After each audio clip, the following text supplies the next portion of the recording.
पंकज और अनुज फोटोग्राफी का कोर्स कर रहे थे, इसीलिए तरह तरह की फोटो खींचने के लिए उन्हें ऐतिहासिक जगहों पर जाना पड़ता था। उन्हें एक प्रोजेक्ट मिला था जिसमें उन्हें बताई गई यूनिक फोटो खींचनी थी।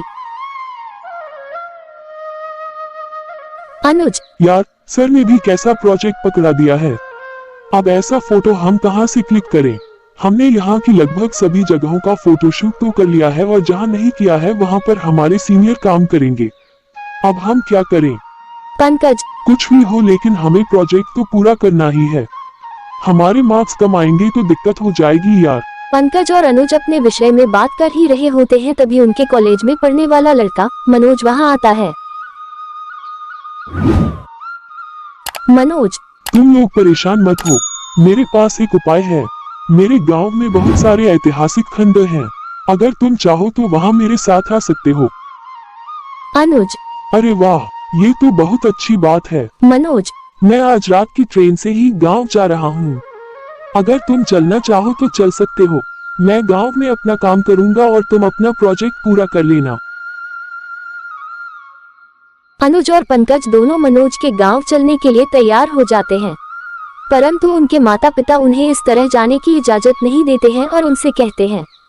पंकज की माँ, नहीं बेटा, माना कि तेरी पढ़ाई ऐसी है कि तुझे ऐतिहासिक जगहों पर जाना पड़ता है, लेकिन मैं तुझे ऐसी जगह पर क्यों भेजूं जिसका कोई अता पता ही नहीं है? बता तू ही। पंकज, माँ तुम खामखा यूं ही चिंता कर रही हो। अनुज और मनोज भी तो मेरे साथ जा रहे हैं ना, और मुझे अपना प्रोजेक्ट भी तो पूरा करना ही है। केवल एक हफ्ते की ही तो बात है, आपको पता भी नहीं चलेगा और मैं तब तक वापस भी आ जाऊंगा। पंकज अपनी माँ की बात नहीं सुनता और उनसे आशीर्वाद लेकर अपने प्रोजेक्ट पर निकल जाता है। इधर पंकज के दोनों दोस्त गाड़ी लेकर पंकज के घर के सामने पहुंचते हैं और उसे पिक करके सीधा स्टेशन पर पहुंचते हैं। रात 10 बजे की ट्रेन सीधा हवा से बातें करती हुई उन्हें उनके गांव के स्टेशन पर उतार देती है।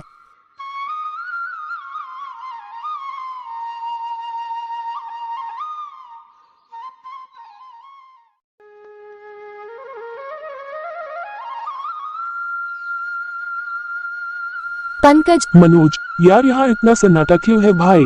एक भी आदमी नजर नहीं आ रहा। मनोज, छोटा सा ही तो गांव है, यहाँ लोग ज्यादा घर से बाहर नहीं निकलते। केवल जरूरी काम होने पर ही स्टेशन जैसी जगहों पर आते हैं। बाकी तो हम जैसे लोग ही स्टेशन पर आते हैं।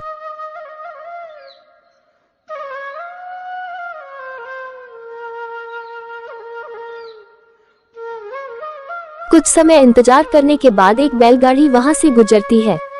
वे तीनों उस बैलगाड़ी में बैठकर गांव की ओर निकल जाते हैं।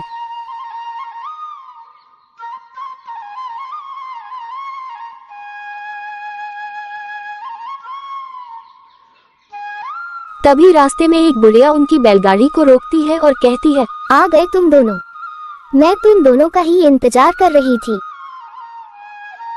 बहुत समय लगा दिया आने में, तुम दोनों की मौत आखिर तुम्हें इस गांव तक खींच ही लाई।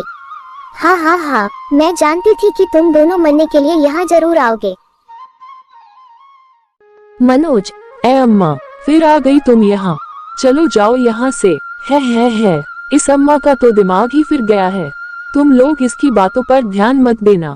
भैया चलो बैलगाड़ी चलाओ और अब थोड़ा तेज चलाना। बैलगाड़ी चलना शुरू हो जाती है।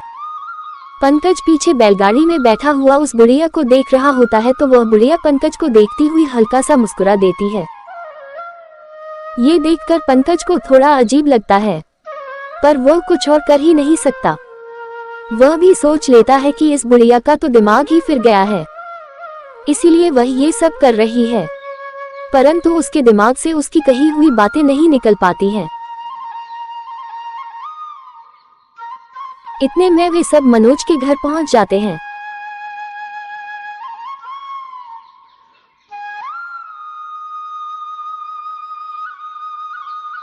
मनोज की माँ दरवाजा खोलती है और देखते ही कहती है, ये दोनों यहाँ पर। मनोज, माँ यह मेरे दोस्त हैं, मेरे ही कॉलेज में पढ़ते हैं। ये दोनों यहाँ अपना प्रोजेक्ट पूरा करने के लिए आए हैं। मनोज की माँ, ठीक है अंदर आओ।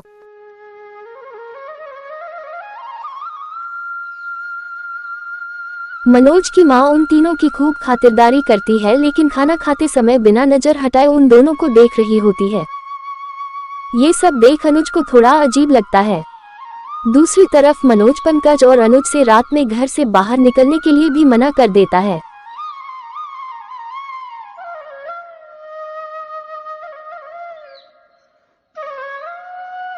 अगली सुबह अनुज और पंकज अपना अपना फोटोग्राफी का सामान उठाकर गांव घूमने के लिए निकल पड़ते हैं और मनोज अपने किसी जरूरी काम से गांव में चला जाता है।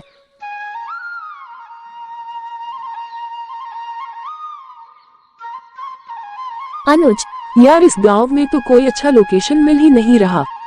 मनोज कह रहा था कि उसके गांव में कुछ ऐतिहासिक जगह भी है, तो क्यों ना हम उन्हें ही खोजें। वे दोनों आगे बढ़ते रहते हैं। पंकज, मुझे लगता है ये कच्चा रास्ता गांव से बाहर जाता होगा। पंकज और अनुज उस रास्ते पर चल पड़ते हैं। चलते चलते उन्हें एक पाठशाला नजर आती है जो खंडर हो चुकी थी।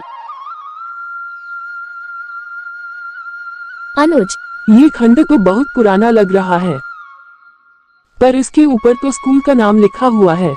लगता है ये पाठशाला सदियों पुरानी है। इस पाठशाला के अंदर चलकर देखना चाहिए कि इसमें क्या रहस्य है। पंकज और अनुज जैसे ही उस रहस्यमय पाठशाला के अंदर घुसते हैं, पीछे से एक आदमी उन्हें रोकते हुए कहता है, अरे अरे, तुम लोग यहाँ क्या कर रहे हो? तुम लोग इस गांव की तो नहीं लगते। पंकज, हम लोग यहाँ कुछ खूबसूरत तस्वीरें खींचने के लिए आए हैं जो हमें अपने प्रोजेक्ट के लिए चाहिए। हम लोग यहाँ मनोज के साथ आए हैं। आदमी, इस पाठशाला में भूल से भी मत घुसना, क्योंकि इस पाठशाला में जो भी घुसा है वो बाहर नहीं निकला। पंकज, अब ऐसा क्या है भाई इस रहस्यमय पाठशाला में? आदमी, अब देखो भाई, ये तो मुझे भी नहीं पता कि क्या है इसमें।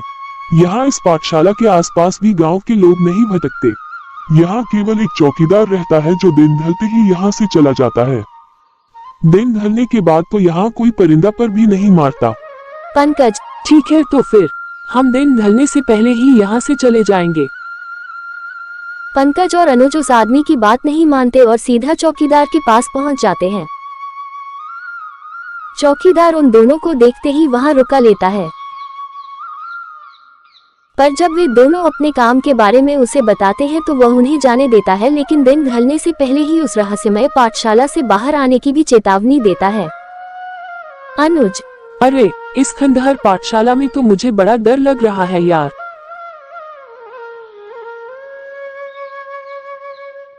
अनुज, वह देखो, कोने में एक बढ़िया बैठी हुई है।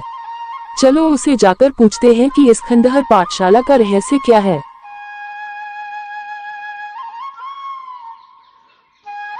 दोनों उस बुढ़िया के पास जाते हैं तो वह बुढ़ा डरी डरी उन दोनों से कहती है, भाग जाओ यहाँ से, भाग जाओ मैंने कहा, नहीं तो यह शापित पाठशाला तुम्हें भी खा जाएगी।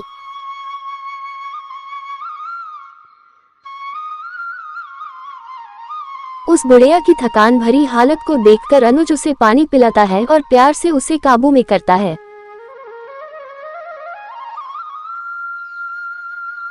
बुढ़िया, ये पाठशाला शापित है।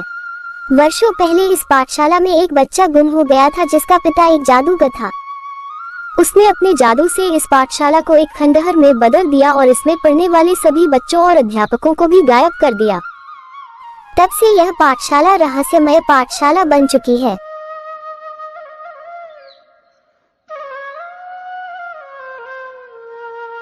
अनुज, तो इस रहस्यमय पाठशाला को ठीक करने का कोई तो रास्ता होगा।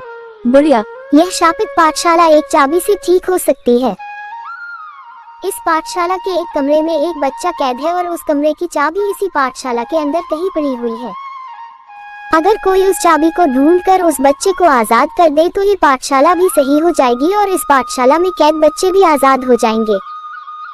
पंकज, पर उस बच्चे को कैद किसने किया था? बुढ़िया, उस बच्चे को अध्यापक ने काम न करने पर दंडित किया था। अध्यापक उसे उस कमरे में बंद करके भूल गया था।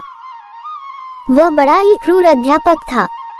वह सबको ऐसे ही सजा दिया करता था।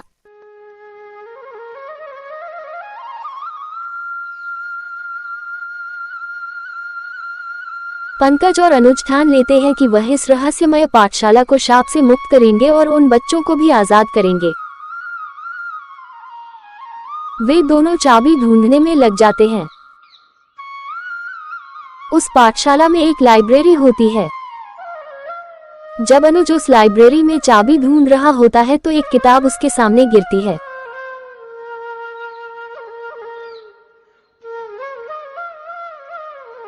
अनुज, ये किताब न जाने बार बार क्यों गिर जाती है। मैं बार बार इसे उठाकर रखता हूँ फिर भी बार बार गिर जाती है। पंकज, कहीं इस किताब के पन्ने में कोई राज तो नहीं छुपा है। पंकज और अनुज दोनों जब उस किताब को खोलते हैं तो किताब के पन्नों के बीच उन्हें चाबी मिल जाती है। साथ ही उस पन्ने पर लिखा होता है कि जब तक उस क्रूर अध्यापक की कुर्सी नहीं जलाई जाएगी तब तक ये पाठशाला शाप से मुक्त नहीं हो पाएगी। जैसे ही अनुज उस चाबी को अपने हाथ में लेता है तो उस पाठशाला की सभी किताबें उड़ने लगती हैं और अलमारियां जमीन से टकराकर आवाज करने लगती है। वह दोनों चाबी लेकर वहां से भागते हैं।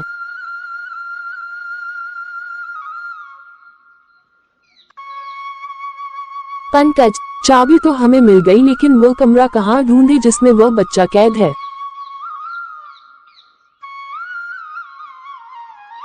पंकज और अनुज दोनों पाठशाला में घूमते हैं लेकिन चारों तरफ अंधेरा ही अंधेरा दिखाई देता है।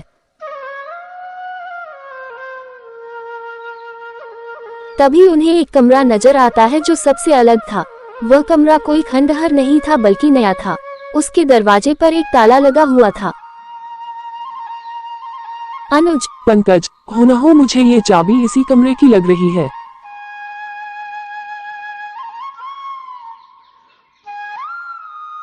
वह दोनों भागकर उस कमरे पर लगे ताले को खोलते हैं।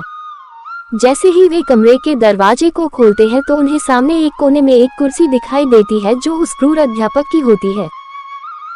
अनुज, ये कुर्सी तो मुझे उसी टीचर की लग रही है। पंकज, वह देखो, वहाँ पर एक मशाल रखी हुई है और बगल में मिट्टी का तेल भी है। रुको मैं उसे लेकर आता हूँ। पंकज जैसे ही उस क्रूर अध्यापक की कुर्सी जलाने के लिए जाता है तो क्रूर अध्यापक का भूत आ जाता है और उसकी गर्दन को पकड़कर ऊपर उठा लेता है। पंकज इशारे से अनुज को उस क्रूर अध्यापक की कुर्सी जलाने के लिए कहता है।